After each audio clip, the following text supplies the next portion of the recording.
Hello, this is Dr. Marty Klein with another video quickie. Well, there's a lot of passion and talk about pornography these days, isn't there? The loudest voices involve a lot of false assumptions, a lot of fear and rage, a lot of predictions about porn's destructive aspects.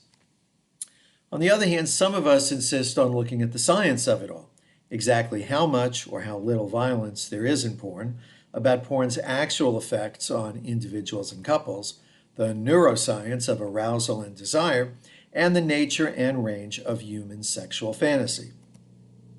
People who look at porn scientifically are often shouted down, accused of being pro-porn. When my book, His Porn, Her Pain, was published a few years ago, that was usually the first question everywhere I spoke. Are you pro-porn or anti-porn? My answer frustrated a lot of people. I'm neither pro-porn nor anti-porn. I'm in favor of thinking clearly about porn and understanding the science about it. I also think the debate should include the voices of pornography consumers. These consumers are actually the only group whose voice is missing from this very contentious dispute. Imagine a public debate about limiting or eliminating Little League Baseball because people were afraid that it's bad for kids. Now imagine this debate without any input from scientists or Little League participants or their parents. It would never happen that way. But of course, that's normal for public debates about porn. Little actual science and no consumer input. To help us out of this unnecessary dichotomy, here are a handful of key issues on which virtually all sides in the porn wars can agree. And we, people from a range of views, should be talking about these issues every time we get a chance. We should all be framing the porn debate by making these issues central to the discussion. So, what do we all agree on? Well, there's a lot of porn out there, and it's easily available, right? 30 years ago, the needs of the porn industry built the consumer side of the internet.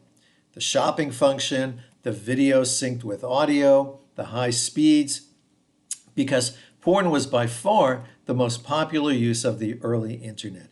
It's still the most popular use of the internet. Of course, it's available on every digital device, which means that porn is everywhere. Some of the content is extreme. Just as with real sex, people disagree on the meaning of extreme. Threesomes, spanking, cunnilingus, ejaculating on a woman's face, a high heel grinding a testicle.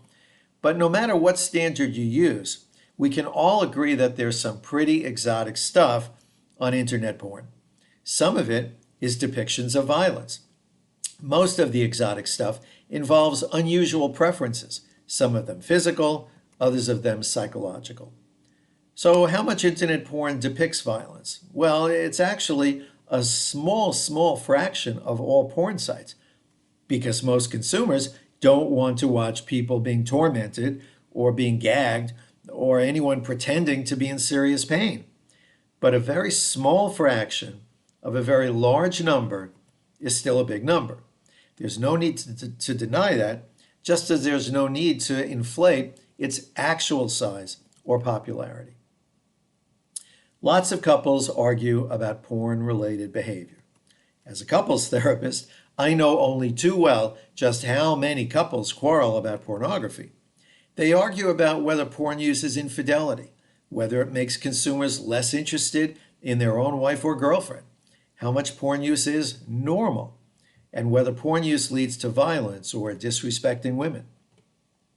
A lot of arguments that look like they're about porn actually aren't. For example, wives who want sex with husbands who don't desire them should talk about that instead of complaining about porn. But talking about sexual abandonment is far more painful, so most couples don't do it, and they quarrel about porn instead. Most lawyers, therapists, clergy, and popular media agree that there's a lot of porn-related conflict in American couples. Whether that conflict should be blamed on porn use or on other factors, like unrealistic expectations, inability to talk honestly about sex, defensiveness about not looking or behaving like porn actresses, that's another matter. But if everyone agrees that a huge number of couples argue about porn, there's clearly a need for a new way to talk about it. Unfortunately, most people are not looking for that. And finally, we're all concerned about what kids are learning from porn. Nobody thinks that porn should serve as sex education, especially for young people with little or no experience. Kids don't have the media literacy to understand that they're looking at unusual people with unusual bodies who have been hired to do unusual things. They also don't understand that some adults like to play sex games, like let's pretend you're forcing me, or let's pretend I'm jealous, or let's pretend you really want sex with that stranger. Pornography shows actors and actresses pretending to play those games, which of course aren't labeled games. Just like tennis, these games have rules and boundaries, and they don't reflect how people behave outside the game. In tennis, you may hit the ball so your opponent can't reach it, but when the two of you have lunch afterwards, you don't keep the salt away from him or her.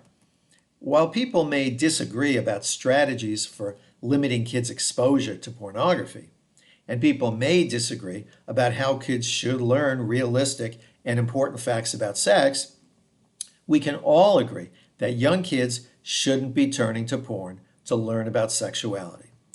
And for that matter, neither should adults. I'm Marty Klein. Thanks for joining me. By the way, I drop one of these video quickies every 2 or 3 weeks. So to get pinged when I do drop one, click the subscribe button right there, and you'll hear about it the next time I do. Thanks for joining me.